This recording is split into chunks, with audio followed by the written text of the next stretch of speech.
दलितों की आबादी को कैसे छुपाया गया, कैसे घटाया गया, इसका खुलासा बाबा साहब अपनी राइटिंग एंड स्पीचेस के वॉल्यूम संख्या 17 में करते हैं।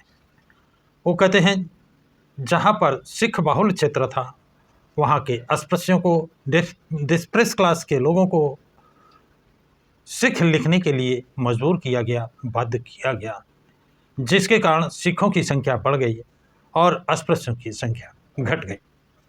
इसी तरह मुस्लिम बाहुल क्षेत्र में अस्पृश्यों से, डिस्प्रेस क्लास के लोगों से मुस्लिम लिखने के लिए मजबूर किया गया, दबाव बनाया गया, धमकाया गया और उन्हें मुस्लिम लिखने के लिए मजबूर कर दिया गया, जिसके कारण मुस्लिमों की आबादी बढ़ गई और डिप्रेस क्लास की आबादी, अछूतों की आबादी, दलितों की आबादी कम हो गई। इसी तरह हिंदुओं ने उन्हें धोखा दिया।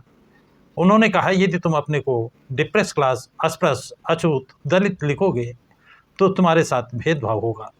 यदि तुम अपने को हिंदू लिखोगे, अछूत नहीं लिखोगे, डिप्रेस क्लास नहीं लिखोगे तो तुम्हारे साथ कोई भेदभाव नहीं होगा।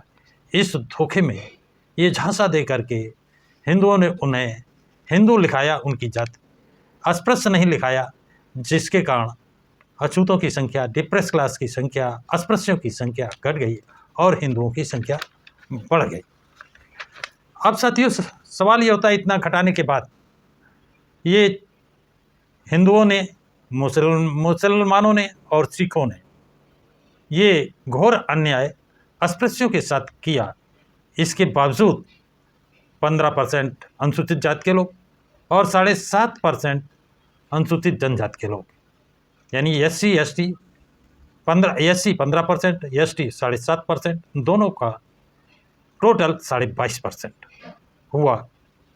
यदि ये, जबकि बाबा साहब का मानना था कि हमारी जनसंख्या इससे कहीं ज़्यादा थी, ये छिपाया न जाता तो बहुत ज़्यादा होते, लेकिन जो 22% लिखा पढ़ी में आए, इतना छिपाने के बाद भी आए, उनको 22.5% आरक्षण की सुविधा दी गई।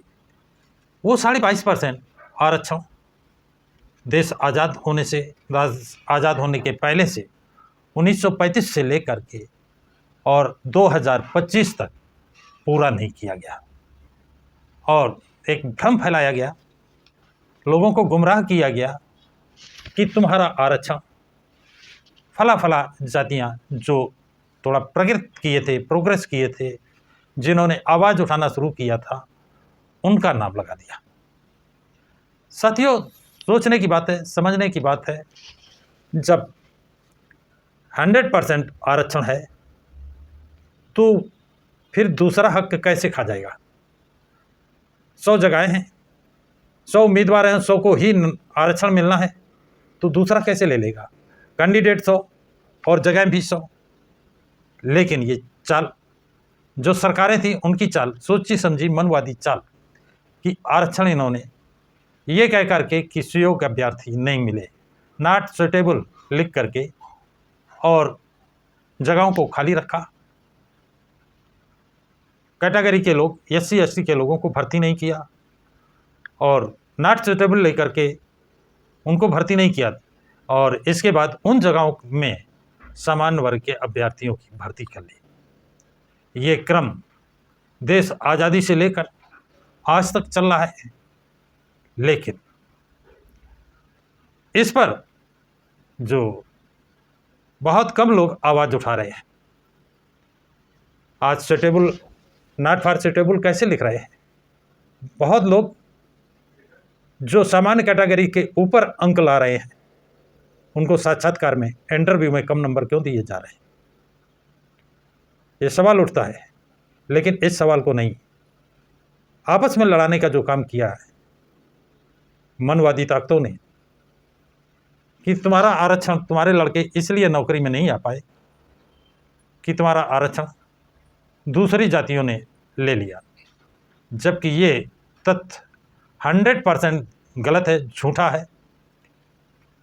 ये जो सरकारें थी, उन्होंने आरक्षण दिया नहीं, और न देने का, उनका लिखने का सिर्फ ये कि नॉट फॉर सुटेबल, और ये तब से अब तक चल रहा है।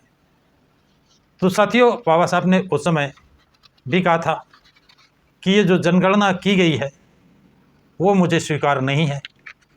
इसमें आंकड़ों को छिपाया गया है और 2025 में केंद्र सरकार ने जनगणना की घोषणा की है। इसमें आप लोगों को अपनी अपनी सही जाति लिखानी होगी। यदि आप अपनी जाति को छिपाएंगे तो संख्या आपकी कम हो जाएगी। यहाँ तक हो सकता है कि जो अभी 22.5% है वो घट जाए, और यदि आप सही लिखाएंगे तो जैसे बिहार में जनसंख्या बढ़ी है और आरक्षण भी वहाँ बढ़ा था, तो ये चीज़ आप लोगों को विशेष ख्याल रखना है कि यदि आपने अपनी जात छिपा ली, सिखों के कहने पर, मुस्लिम के कहने पर, हिंदुओं के कहने पर, आप उनके दबाव में आकर, उनके बहकावे में आकर आप अपनी जात छिपाते हैं, तो आप अपने आरक्षण पर कुठाराघात करते हैं। और फिर यही लोग क्रीमी लेयर और वर्गीकरण की बात करते हैं। क्रीमी लेयर और वर्गीकरण, किसी ने पूछा 100% आरक्षण क्यों नहीं दिया? पहले आप ये पूछें कि आरक्षण 100% दिया आपने, कभी पूरा हुआ? क्यों नहीं पूरा हुआ? लेकिन क्रीमी लेयर जरूर ला दिया। तो आप अपने बच्चों का भविष्य उज्जवल बनाना चाहते हैं तो जनगणना में सच्चाई का व्याख्यान करें, सच्चाई लिखाएं। अनुसूचित जाति हैं, जिस जाति के अनुसूचित जाति में हैं वो लिखाएं। अनुसूचित जनजाति के हैं, जिस जाति के हैं वो लिखाएं। धर्म आप जैसे हिंदू हैं, हिंदू नहीं लिखना चाहते हैं, नहीं है हिंदू, तो बौद्ध धर्म भी लिख सकते हैं, लेकिन जाति लिखें तो आप आरक्षण से वंचित नहीं होंगे।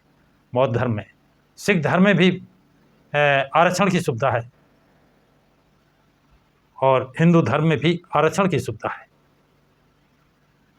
तो साथियों, ये जानकारी आप लोगों को कैसी लगी है कमेंट बॉक्स में कमेंट्स ज़रूर लिखें। इस वीडियो को लाइक और शेयर करें। प्रकाश की राज चैनल को सब्सक्राइब करें।